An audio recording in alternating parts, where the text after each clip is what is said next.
This week's Torah portion is Naso, and it begins in Numbers chapter 5, if you want to get ready to turn there, Naso. And we're going to try to cover this material here in about 35 minutes. We'll see how I do. I'm used to teaching up until I hear a bell ring. If I don't hear that bell ring, then I don't know, somebody needs to imitate the sound of a school bell. Here you go. We need an authorized bell ringer. Today we're going to talk about one of my favorite characters in the Bible, and that is Numbers chapter 5, verse 21 is where we're going to start off with this week's Torah portion. Paul, this character Paul, a.k.a. Shaul or Saul, and we're going to look at this question. This is kind of our overarching question for today's teaching. Is Paul a false prophet, or is he still falsely accused? And we're going to answer that question because there's people who, even in our realm, in the kind of fringy side of things, that believe that Paul is a false prophet, that he tried to create a new religion and lead people into that. That's Torahlessness. That's against the faith of the Jews at the time. And I'm going to prove to you today that that's not the case, that he was absolutely in the right, and we're going to look at his life a little bit. But I want to talk about... When they teach the Naso Foundation from FOZ, Yep. They have 2 weeks just on Paul the Misunderstood. Yeah, there's a lot of new research that's coming out about Paul that's putting it in the proper context. Ted and Karen have asked me to deconstruct a porch for them. I didn't want to put a picture up their deck without permission, but... That's what our house looks like right now. But this is their house, yeah. No, this is not Ted and Karen's house. They don't have air conditioning. Yeah. But they've asked me to deconstruct it. So all this week I've been working on deconstructing their back deck. And it's a huge deck. It's like the size of this room. It's a really big deck. And I learned a lot about the deconstruction process because normally I'm on the other end of that. I'm usually building something. So I'm deconstructing this deck for them. And I'm realizing my first couple of days I spent just trying to figure out the best and most efficient way to deconstruct this deck for them. Because I went one way, I had this one tool, and that didn't work, it took too long, and it was exhausting me, or I switched up a little bit. And it wasn't until about the third day that I figured out a system and a routine. Okay, now I got a good system, I got a plan down, and I was like zipping through it and deconstructing this deck that was built really well. The guy did a really good job in building it. But the deconstruction process is interesting because do you guys think that I'm using a tape measure much? I'm not using it at all. I actually just left it at home. I'm using, things like a skill saw, a sawzall, a pry bar, a hammer. I'm using things that are going to be kind of destructive, right? And I'm not going to be doing things that are very precision-oriented. I'm not using a pencil or anything like that, or speed square. My tools are completely different. When I deconstruct something, I'm not worried about precision as much as I'm just worried about getting it out of the way and moving it and making things loose so I can break them, And sometimes when we come into this walk and into the Messianic faith, we have to deconstruct some things that were built up in us throughout our lifetime. Whether it be, for me, I grew up in the Assemblies of God denomination. And my dad was an Assemblies of God pastor. Some it might be Southern Baptist, Catholic. Some it might be agnosticism or atheism or whatever the case may be. You have a worldview and someone has constructed that worldview in your mind for you. And it takes a little bit of deconstruction. Now, what I am doing as I'm deconstructing their deck is I'm pulling boards out and I'm looking at that board and I'm asking a question about that board. Is this board salvageable? Is this piece of wood reusable? And I have 2 different piles right now. It's just kind of a big mess, but I will be sorting it out. Here's the usable pile and here's the non-usable pile. And what do I do with the non-usable pile? Well, our intent is to burn that pile of non-usable wood that's rotted beyond usability. So as we do that, as we begin to kind of deconstruct some understanding, some presuppositions about people in the Bible, we have to ask ourselves that question. What is salvageable? What's not salvageable? Because I've heard some things about Paul. Maybe they're true. Maybe they're not true. For instance, how many of you were taught in your childhood that Paul experienced a name change? Raise your hand if you've heard it. Okay. Most people, if not everybody in this room, just raise their hand. They were taught that Paul's name got changed. Maybe on the road to Damascus or something like that. You are now called Paul. Christian man, and then Paul went and he shaved his beard off, and he got rid of his kippah if he was wearing one, and he got a part-time job at Lifeway Christian bookstores or something like that, right? And he started teaching Sunday school class or something. But that's not the case, right? Paul always had 2 names, and he was always a very strict, observant, Pharisaical Jew. always faithful to the Torah, and I'll prove that to you here today. But let's look at Numbers chapter 6, because we're going to look at this weird thing in this week's Torah portion called the Nazarite vow. Numbers chapter 6, verse 1.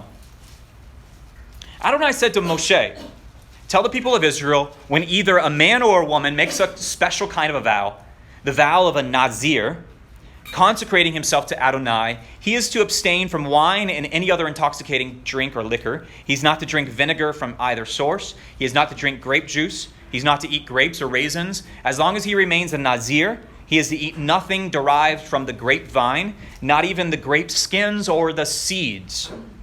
Throughout the period of his vow as a Nazir, he is not to shave his head until the end of the time for which he has consecrated himself to Adonai. He is to be holy. He is to let the hair on his head grow long. And throughout the period for which he has consecrated himself to Adonai, he is not to approach a corpse. He is not to make himself unclean for his father, mother, brother, or sister when they die. Since he is consecrated to Adonai on his head throughout the time of his being a Nazir, he is to be holy for Adonai. If someone next to him dies very suddenly, so that he defiles his consecrated head, then he is to shave his head on the day of his purification. He is to shave it on the 7th day. On the 8th day, he is to bring 2 doves and 2 young pigeons to the Kohen at the entrance of the tent of meeting. The Kohen is to prepare one as a sin offering, and the other as a burnt offering, and thus make atonement for him, inasmuch as he sinned because of the dead person. That same day, he is to reconsecrate his head. He's basically to start over. He is to consecrate to Adonai the full period of his being a Nazir by bringing a male lamb in its first year as a guilt offering. The previous days will not be counted because his consecration became defiled. This is the law for the Nazir. When his period of consecration is over, he is to be brought to the entrance of the tent of meeting, where he will present the offering to Adonai. Here's what he's to present to Adonai as an offering, by the way. 1 male lamb in its first year without defect as a burnt offering, 1 female lamb in its first year without defect as a sin offering, 1 ram without defect as a peace offering, a basket of matzah, loaves made of fine flour mixed with olive oil, unleavened wafers spread with olive oil, their grain offering and their drink offerings. The Kohen is to bring them before Adonai, offer his sin offering, his burnt offering, and his ram as a sacrifice of a peace offering to Adonai, with the basket of matzah. The Kohen will also offer the grain offering and drink offering that will go with a peace offering. The Nazir will then shave his head at the entrance to the tent of meeting, take the hair removed from his consecrated head, and put it on the fire under the sacrifice of peace offerings. When the ram has been boiled, the Kohen is to take its shoulder, 1 loaf of the matzah from the basket, and 1 unleavened wafer, and place them in the hands of the Nazir, and after he has shaved his consecrated head. The Kohen is to wave them as a wave offering before Adonai. This is set aside for the Kohen, along with the breast for waving and the raised up thigh. Following that, the Nazir may drink wine. So, in other words, the Kohen's going to eat this. It's not just going to get thrown out or anything like that. This is the law for the Nazir who makes a vow, and for his offering to Adonai for his being a Nazir, in addition to anything more for which he has sufficient means. In keeping with whatever vow he makes, he must do it according to the law for the Nazir. So, the Nazarite vow is a very interesting vow. It's almost like if you want to be, I don't know, like a special Israelite, like a Jedi Israelite or something, like you're really consecrated, you're really set apart. Here it is in Hebrew, number 6:2, if you want to follow along here. Daber el bnei Yisrael, speak to the children, the sons of Israel. Ve'amarta alehem, and say to them, Ish o isha, if a man or a woman, a isha, ki yafli lin dor, and that's if he wants to make a vow, Nedor, if he wants to bring a vow, like make a vow of a Nazir. You see the first word in red there is Nazir. Leha zir. You see that? That's the same word. It's the same root word as Nazir. So he's making a Nazir vow that he is consecrated, or Nazir. And I think the root is Nazar, to Adonai. But that's what that word looks like there. To be consecrated is to be a Nazir. It also comes from the word untrimmed vines. So you can kind of take that and run with it however you want. Leviticus 25:5 and Leviticus 25:11. I just took a screenshot of these different translations here. But it uses the word Nazir as an untrimmed vine. So you can kind of figure out why untrimmed vine, maybe uncut hair, untrimmed vine, something. You can kind of piece that together. But it also comes from the word crown. Nazir is a crown. So, like the hair on his head is a crown, and the untrimmed vines are uncut, the hair is uncut. So you can kind of piece that together however you want. But let's take a summary of the prohibitions of a Nazarite. So if you want to take a Nazarite vow tomorrow, here's what you can and cannot do. That a Nazarite should let his hair grow long. That he or she, right, because it can be a female, should not cut his hair long throughout the time of his Nazarite vow. That a Nazarite should not drink wine, nor a mixture of wine, not even vinegar coming from wine. That he not eat fresh grapes. That he not eat raisins. That he not eat grape seeds. That he not eat grape peels. That he not enter a shelter where a corpse is located. That he not contact impurity because of a corpse. That he shave his skin and bring it, that should be hair, I don't know why skin, that would hurt, his offerings when he completes his Nazarite vow or when he becomes impure. Okay? So you kind of got a summary of what a Nazarite, and obviously Jewish law is rich with traditions and fleshes out how one is to carry this vow. Jewish law has put a 30-day minimum on the Nazarite vow. So if you wanted to take a Nazarite vow and you go up to the priest and you say, I want to take a Nazarite vow and do it for 1 week, they would say declined, denied. It has to be 30 days or more. So you can go to a Nazarite vow and you go to the Kohen and say, I want to take a Nazarite vow, I want to do it for 60 days. They would say, okay, that's fine. You have to fulfill the whole 60 days. But if you touch a dead corpse or a corpse of any kind in that 60-day period, then you have to start over and you have to restart your whole 60 days. You can be a Nazarite for 3 years, 7 years, as long as you feel like led to do that. A Nazarite vow could be taken by both men and women, by the way. A person can become a Nazarite whether or not the temple is in Jerusalem. Okay? There's no temple right now. So can you take a Nazarite vow? Yes. But you can't end your Nazarite vow because there's no temple to end it in. Your Nazarite vow has to be ended in the temple. All right? So if you do a Nazarite vow now, you're stuck as a Nazarite, okay? All right? You got to have some long hair. You're going to look like you could join Van Halen or something. Here's how you complete your vow. At the end of the Nazarite vow, the Nazarite brings 3 sacrificial offerings to the temple in Jerusalem. We read that, right? And in addition, some matzah and some flour, right? But 3 living animals have to be sacrificed at the end of your vow. The first is a ewe for a chatat or a sin offering, right? And the rabbis are kind of like, why is he bringing a sin offering? The rabbis kind of talk, we're not going to get into that today, but the rabbis think, well, why should they not take a Nazarite vow? Because they're bringing a sin offering.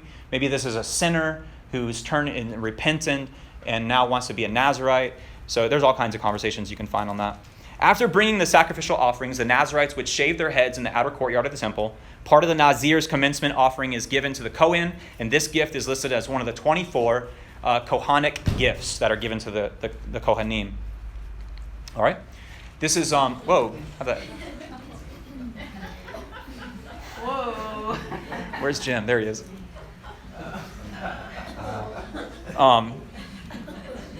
This is back in the 1980s. You would have business in the front, Nazarite in the back. For those who don't get it, I'm going to pause here and let you mull it over.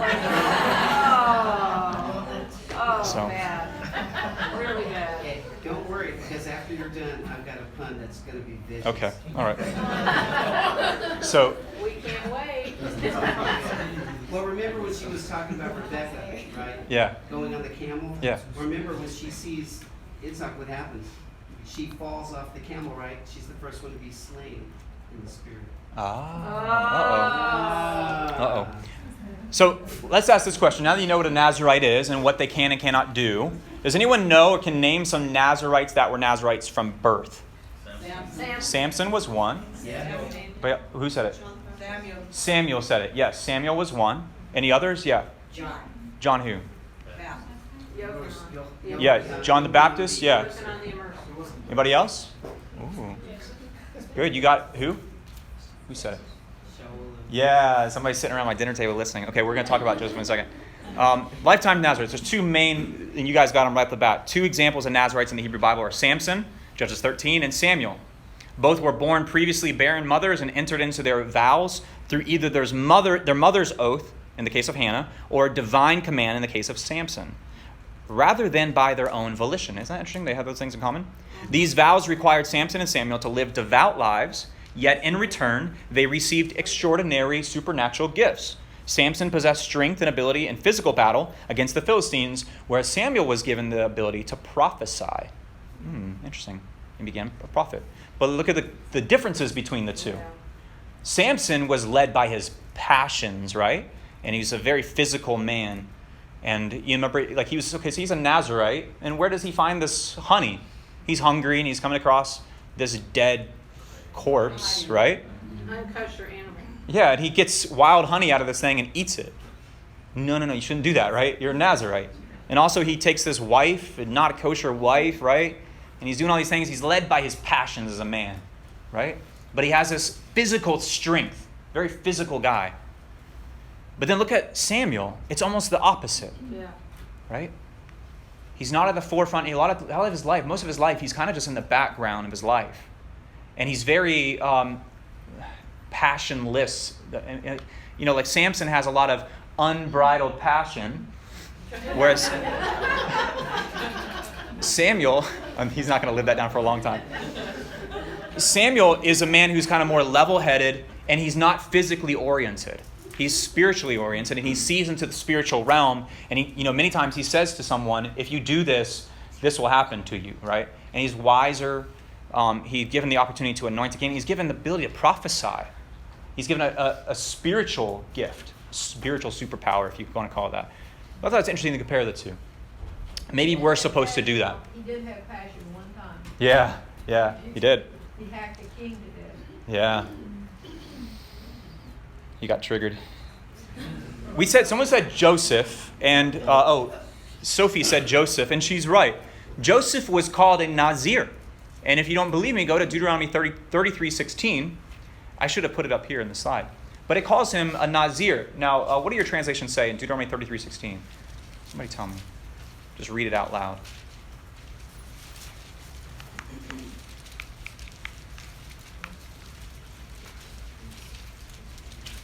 We need to do sword drills, get you guys faster. Remember sword drills? That's good. Should do those. 33:16. Yes, you got it? And for the precious things of the earth and fullness thereof, and for the good will of him that dwelt in the bush, let the blessing come upon the head of Joseph, and upon the top of the head of him that was separated from his brethren. Yeah, that's a. That top of the head there is the Nazir. He calls him a Nazir. Does anybody have anything different? The crown. Okay, he calls it the crown. He's a crown among his brothers. Maybe as some of your translations say. That word there. ASB says crown. Okay, that word there is a Nazir. So he's like a Nazir for his brothers. So I thought it was interesting. And here you guys got this one too. Luke 1:13 through 15. John the Baptist was a Nazirite, a lifetime Nazirite. All right. So go to Luke 1:13 and you can kind of prove it. Where am I getting this from? I'll read a little bit of it. Matthew, Mark, Luke.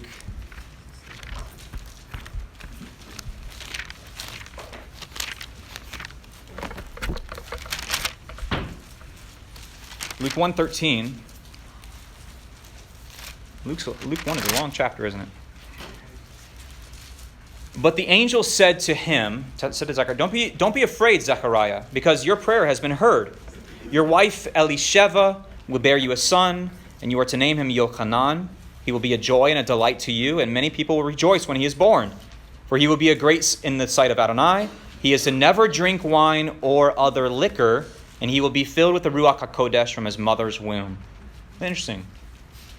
So there's some components of being a Nazirite in John's life as well.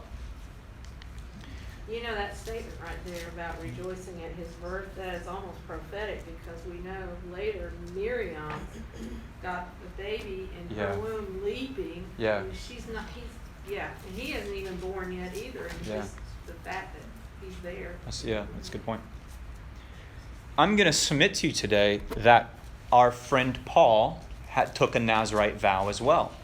And I'm going to submit that there's a possibility that he took it 2 different times actually. Go with me to Acts 18. This is the weaker of the two that I have a harder time proving. But Acts 18, verse 18. 18. Yes, 18:18.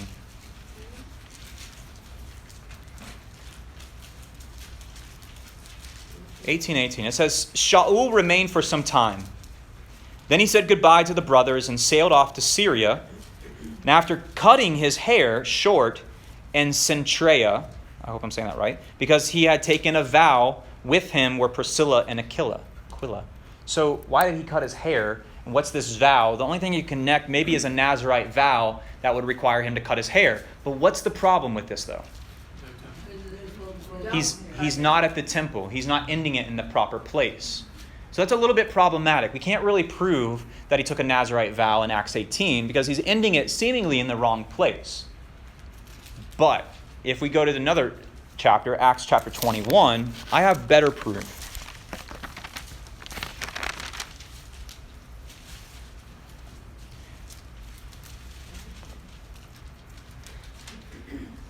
Let me figure out where we want to start here. Let's go to verse 17. In Jerusalem, the brothers received us warmly.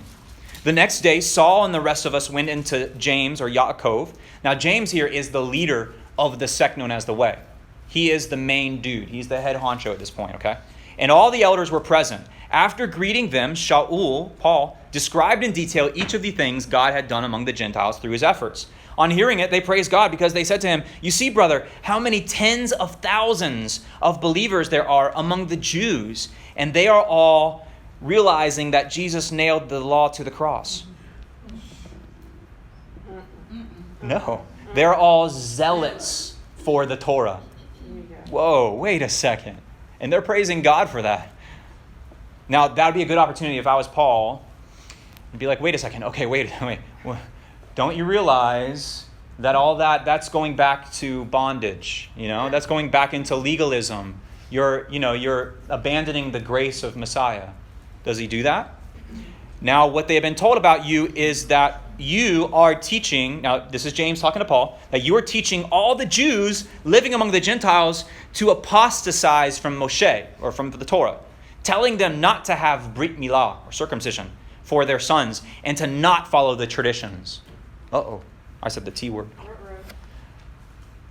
So here's another good opportunity. Let's give Paul a second opportunity to say, oh, actually, that is what I am doing. Have you read my letter, Galatians? That would be a great opportunity for Paul to be like, okay, guys, actually, I have something to tell you. I am teaching people, leave the tutor and go to Messiah. That was just to bring us to Messiah. Don't go back to that. I am teaching people that. I didn't realize that was the wrong thing to do. Maybe Paul could apologize here and admit to his wrongdoing or whatever the case may be. Or he could get in debate with them and try to prove to them how the Torah has been done away with and nailed to the cross or whatever the case may be. Does he do that? No. Here's what he says. He said, "What then is to be done? They will certainly hear that you have come. So do what we tell you. We have 4 men who are under a vow. Take them with you, be purified with them, and pay the expenses connected to them having their heads shaved. Then everyone will know that there is nothing to these rumors which they have heard about you, but that on the contrary, you yourself stay in line with keeping the Torah." So there's our third opportunity for Paul to be like, whoa, wait a second. I got to take a vow, and I got to pay for 4 other guys to do it. Remember, how many animals are we talking about here? 3. So Paul's got to bring 3. Then he's got to pay for 12 more. That's 15 animals that Paul's got to sponsor. And that's just the animals. Now we got to add in the matzah, and the flour, and everything else. Expensive. This would have been probably months worth of wages for Paul. A perfect opportunity for Paul to clear up a misunderstanding about his teaching right here. Because now he's got to shell out some cash.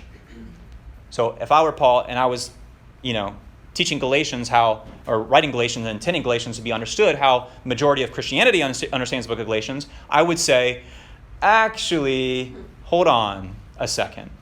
Because I disagree with that. But does he do that? It says the next day, verse 26, the next day Shaul took them in. Uh-oh. So he's going along with this. He's wanting to bed down these rumors. He agrees that these are false rumors. He took them in. He purified himself along with them. And he entered into the temple to give notice of when the period of purification would be finished. And when some unbelieving Jews from the province of Asia saw him in the temple, they stirred up a crowd and they grabbed him.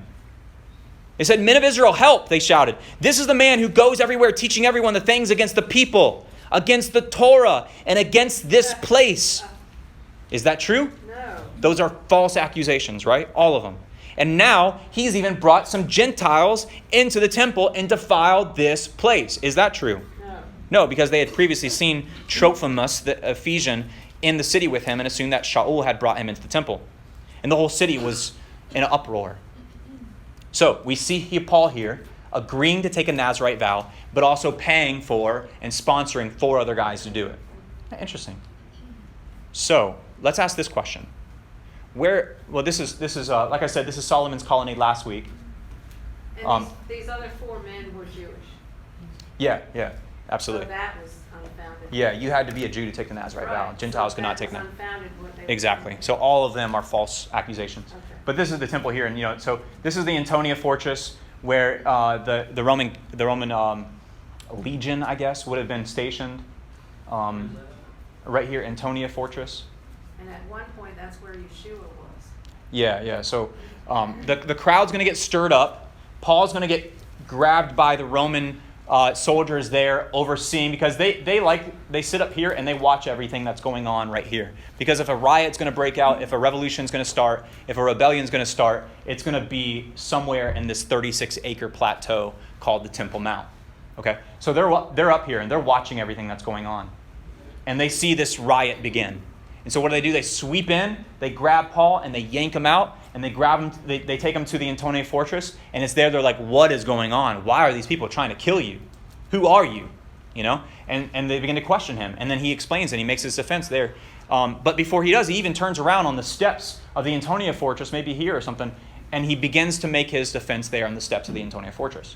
And you can read that later in Acts. But I wanted to give you visually what it may have looked like. And as proof, because people will come at you and say, well, Paul wasn't taking a Nazirite vow. It was a different vow. Okay? But I just grabbed a few quick screenshots from books. This is from Pentecost to Patmos. This is like a college textbook. But it just goes through, he's taking a Nazirite vow. I'm going to summarize it for you. He took a Nazirite vow, but he's doing it because Paul is just trying to be a Jew for Jews and a Gentile for Gentiles, in other words. And this book, that's Pentecost of Patmos. Here's one, the book of Acts in the first century setting by Brian Rapsk. And he says, while we have no explicit indication of Paul's financial resources in Tarsus, the implicit evidence suggests that they were significant. He appears to have been a man of means in the Jerusalem context as well. On his return to Jerusalem, James and the elders of the church suggest that he personally assists 4 Jewish Christians in fulfilling their Nazirite vows. So there, the author is saying this is definitely a Nazirite vow. And the vast majority of scholarship will say that this is a Nazirite vow. Okay? This would demonstrate Jewish loyalties to a suspicious Jewish Christian church, which is kind of an anachronistic thing to say. To pay a Nazirite's expenses expressed great piety. Significant examples can be found in Alexander Jannaeus, who yielded to the encouragements of Simon ben Shita and paid the expenses of 150 Nazirites. Agrippa I, at the celebration of his accession in 41, also showed his piety in this way. The individual who paid the vow incurred a considerable expense. Paul must therefore have had considerable personal means in Jerusalem with which to render such assistance. So it's interesting, speculation. This is Christians on the Move. Here's what they say. One of the main reasons Paul has returned to Jerusalem is to deliver the collection taken by the Gentile churches in Greece and Asia to help the needy in the city. In Romans 15:31, Paul had expressed his concern that the Jerusalem elders would receive it unfavorably, asking the believers to pray that I might be kept safe from the unbelievers in Judea, and that the contribution I take to Jerusalem may be favorably received by the Lord's people there. Strangely, Luke is almost completely silent on the matter.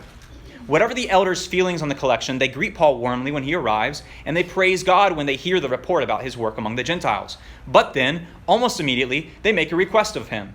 It appears that many of the believers in Jerusalem are still suspicious of Paul and believe that he's encouraging Jewish believers in Gentile areas to abandon the customs of Judaism. To prove to these believers that Paul is on the up and up, the elders ask him to sponsor 4 men in taking a Nazirite vow and take part in the purification rites which Paul agrees to do.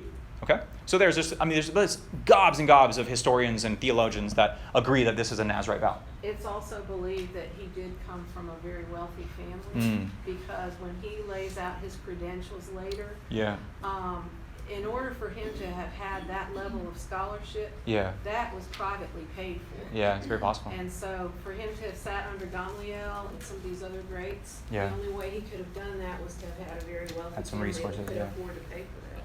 You ever want? No? Just fly. Okay. When did these events in Acts 21 occur? What year? Take a guess. Everybody? Let me ask you this. What came first? This event or the writing of Galatians? Or the writing of Romans? Or what came first, you think?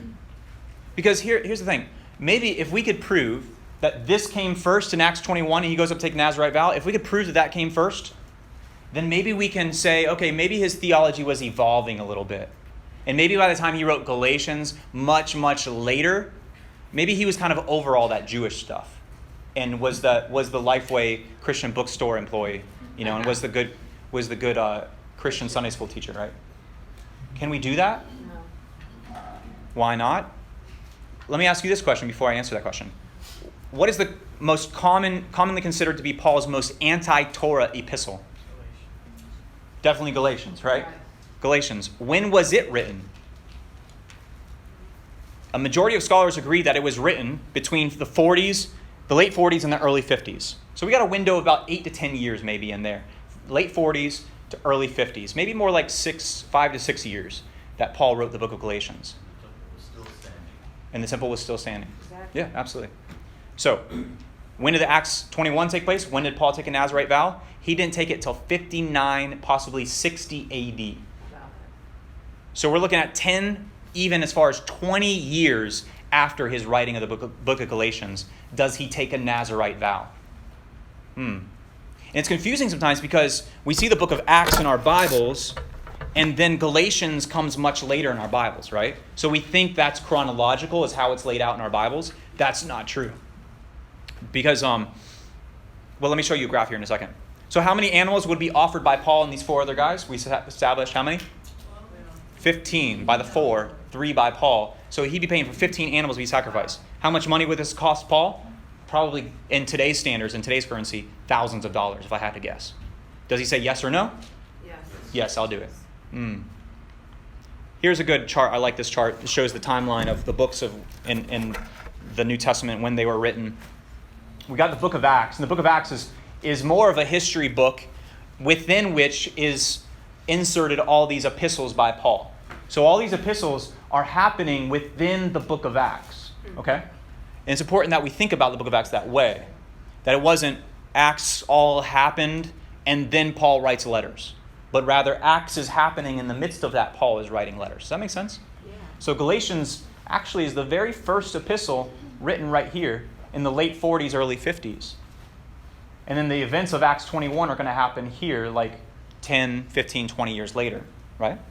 What's different? So we can't just kind of, dismiss this event as being, well, Paul was still kind of like an evolutionary process of a good Christian guy, like he's still kind of climbing out of that primordial Judaic ooze, and he's climbing up on land, and he's getting his feet about him, he's standing up straight, and he's, leaving all that stuff behind. That's how we think about some of these folks and some of these people, is that they're kind of going through that evolutionary process. And that's really sad to me. And that's really disheartening and also dishonoring to Paul and the Jew that he was.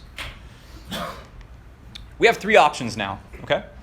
Number 1, we either have to accept one of these 3 options. Paul was a Torah-observant Pharisee, some of your ears just perked up, who stayed faithful to the mitzvot until the day that he died. Wait, Paul was a Pharisee till the day he died? Yes, he was. Paul was two-faced. We can accept Paul was two-faced and behaved one way in front of Gentiles and the other way in front of Jews.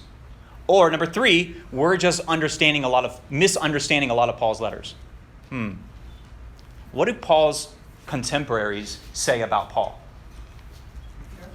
Peter says it. Bear in mind that our Lord's patience means salvation, just as our dear brother Paul also wrote to you in the wisdom that God gave him. He writes the same way in all his letters, speaking in them of these matters. His letters, they contain some things that are hard to understand, which ignorance and unstable people will distort as they do other scriptures to their own destruction. So right there, someone working shoulder to shoulder with Paul warns us, be careful how you interpret the letters of my buddy Paul, because he is hard to understand sometimes. He's like up here, you're like down here, okay? And the other thing too is you're stealing the Galatians mail. You're reading a letter to the Galatians and you have no idea what's going on in Galatia. No idea what's going on in Galatians. You just went to their mailbox, you got their letter out, you read it, and now you're trying to make theological constructs out of this letter that you stole. That's dangerous. And Peter says it's dangerous. So I'm going to submit to you that we are going with number 3. We just misunderstand Paul's letters a lot. That he was true to the Torah, and he was not two-faced. I had coffee with a pastor one time, and I brought this up to him. Needless to say, he got really fired up over this. Because this was rocking his world, right? This was like shaking everything he believed about Paul. And he says, well, by going up to Jerusalem, he was just acting in the flesh. He shouldn't have done that. He shouldn't have behaved that way. He was just kind of defending his own pride. Well, I was like, let's take a little trip to Acts chapter 20. And let's see if his flesh was leading him to Jerusalem. Because Acts chapter 20, verse 22, Paul's making a different claim. He says, and now, compelled by the Spirit, I am going to Jerusalem. So the Spirit is taking him to Jerusalem. And he knows. They even tie him to a chair and they say, this is going to happen to you when you get there. I don't care. I got to go. The Spirit is compelling me to go. Yeah. I actually heard somebody say one time that you should have tried that spirit. Ooh. Can you believe that? No, I can't. It's really sad. Well, That's stubborn right there. How did that pastor respond when you showed him this? I don't remember. I just don't remember. He never accepted what you had said. No. It's hard to I don't remember. change. It is. It is. It's that deconstruction process. Yeah. And it's a painful process. Sometimes it's easier to build than deconstruct. I'm finding out. We have to be So, humble enough to be will the real Paul please stand up? Acts 23. Some of you guys maybe, wait, Pharisee? I didn't know that Paul was a Pharisee. Acts 23:6. This is where he's making his defense. But knowing that one part of the Sanhedrin consisted of the Sadducees, and the other part consisted of the Perushim, the Pharisees, which one was Paul? Paul shouted, brothers, I myself am a Pharisee. Is he using past tense? No. No. Uh-oh. I myself am a Pharisee and the son of a Pharisee. I'm on trial concerning the hope of the resurrection of the dead. So he's splitting the Sanhedrin. Nicodemus was a Pharisee, yeah, absolutely. Joseph of Arimathea was a Pharisee. Gamaliel was a Pharisee. So here's the Paul that we kind of construct, right? You know, this is Paul with his Gideon's New Testament there. But we have to remember that if we were to meet Paul, he very well may look more like that. Philippians 3:5, he says, he's showing his credentials. I was circumcised on the 8th day of the people of Israel, of the tribe of Benjamin, a Hebrew of Hebrews. In regard to the Torah, I'm a Pharisee. Whoa. Wait, I thought Pharisees was like synonymous with hypocrite. No, it's not. Now, did Yeshua rebuke the Pharisees? Absolutely, yeah. Not because of their keeping of the law, but because of their hypocrisy in doing it. Right. He rebuked their hypocrisy, not their understanding of the Torah. And in fact, in Matthew 23, he says, as the Pharisees sit on the seat of Moses, I want you to do what they say, but don't do what they do. Because they put heavy burdens on men and they don't even lift a finger. So, anyway. Acts 24:14-16. Let's look at that. And I think we're winding down here. Acts 24:14-16. And guys, I apologize. I'm not like a 3-point sermon and an altar call. I just like to teach you the Word of God and the history behind it. And then you take it home, and I hope that compels you to be more godly and whatever. Take it or leave it, whatever you want to do with it. But yeah, thank you. Right. Acts 24:14-16. But this I do admit to you, I worship the God of our fathers in accordance with the way, which they call a sect. I continue to believe everything that accords with the Torah. Wait a second. Whoa. This is happening after Galatians. And everything written in the prophets. And I continue to have a hope in God, which they too accept, that there will be a resurrection of both the righteous and the unrighteous. Whoa. That's another paradigm challenger there, isn't it? Yeah. Indeed, it is because of this that I make a point of always having a clear conscience in the sight of both God and man. By Paul taking a Nazirite vow, which involves animal sacrifices at the temple. And we're talking 30-ish years after the death, burial, and resurrection of Messiah. He's offering animals in the temple. Oh, Paul didn't get a memo. Paul, that's been done away with. No, he didn't get that memo, apparently. So 10 years after writing the book of Revelation, he's there doing it. It creates serious doctrinal and theological issues that the mainstream church brushes off as a mistake on Paul's part or dismisses it as Paul being a Jew among Jews and a Gentile among Gentiles. That's Meshuggah. Sure is. I think Paul was a man true to the Torah, true to his faith, and was consistent in that. So, when I say Paul was a Jew and a Pharisee, does that create discomfort? If so, why? Our enemy, here's why, if that disgraces him. Our enemy has sown very destructive seeds of anti-Semitism in our faith early on in the body of Messiah. And they now blossom into fully blown false doctrines. Including in the way it was translated. There's a lot of anti-Semitism. Yeah, absolutely. The Absolutely. translators. So, in closing, Paul makes his defense. He says, I have done nothing wrong against the Jewish law or against the temple or against Caesar. So, are we still falsely accusing Paul? And I would submit that there are a lot of people who are doing just that, falsely accusing poor Paul when he was just trying to do the right thing. Let's pray, and then we'll take about 5 minutes and do questions and answer, and then we'll eat some food. Heavenly Father, I thank you so much for your word. I thank you for the life of Paul, who was willing to put everything on the line for the sake of your gospel, for the sake of Yeshua. He was still faithful to your word. Give us a zeal like Paul. Give us fidelity and faithfulness like Paul. Give us emunah like Paul.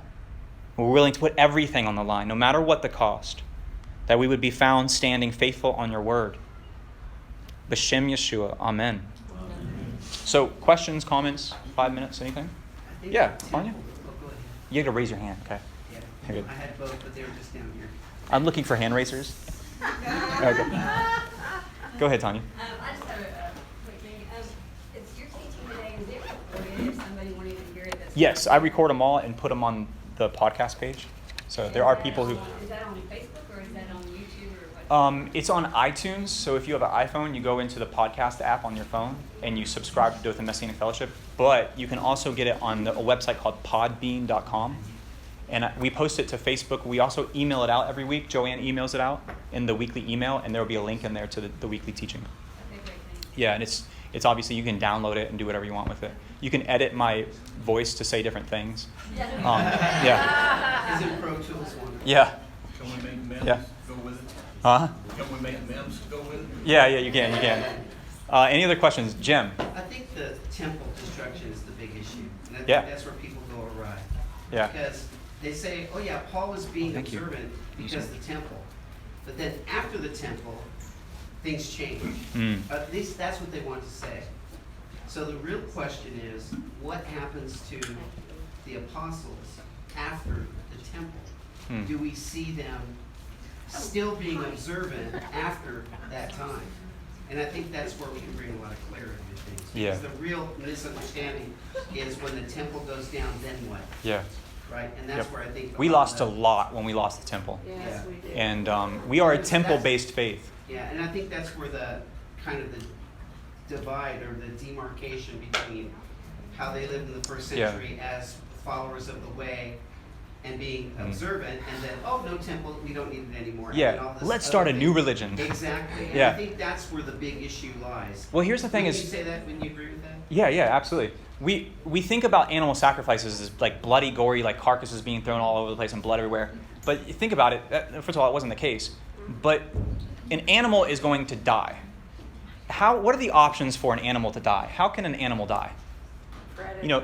Predators, yeah. I mean, what kind of death is that? Like you're getting older and you're slower, and you're going through a field or something, and it's night, and a series of wolves rip you to shreds. Or disease. Right?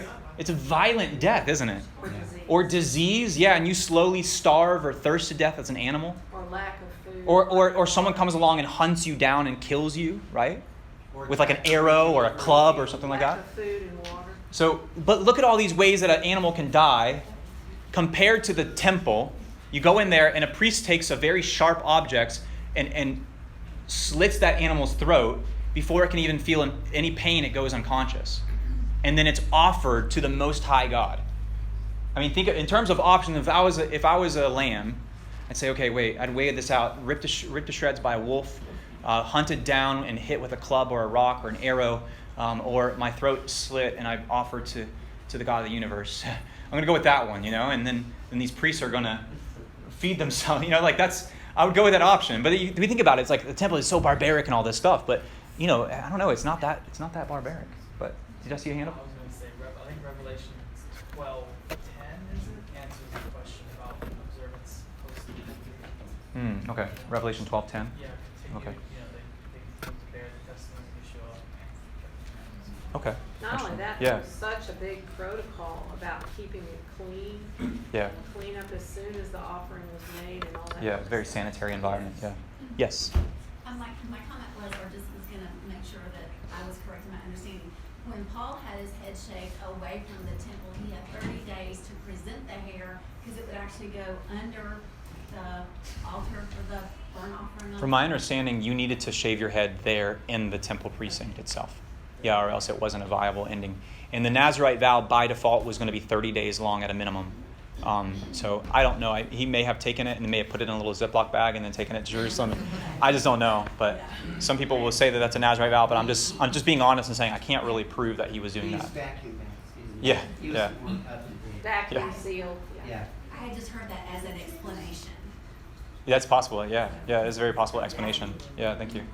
Anybody else? vacuum sealed papyrus. One over here. Yeah, Patrick. He did this about 10, possibly even 20 years after Galatians was written. Right. Yeah. That's in the slide. Anybody else? All right, we'll say the blessing over the juice and then and the bread together. We're going to eat in here because I think the flies are crazy out there. It's like a plague this year. So Flies. bad in here last night. Yeah. We got a lot of them. Well, Keith got a lot. Keith, Good. well, between Keith and Kyung Hee. Yeah. But we took a lot of them home with us. Those flies are like, they're back this morning. All right, we'll say the blessing over the juice together.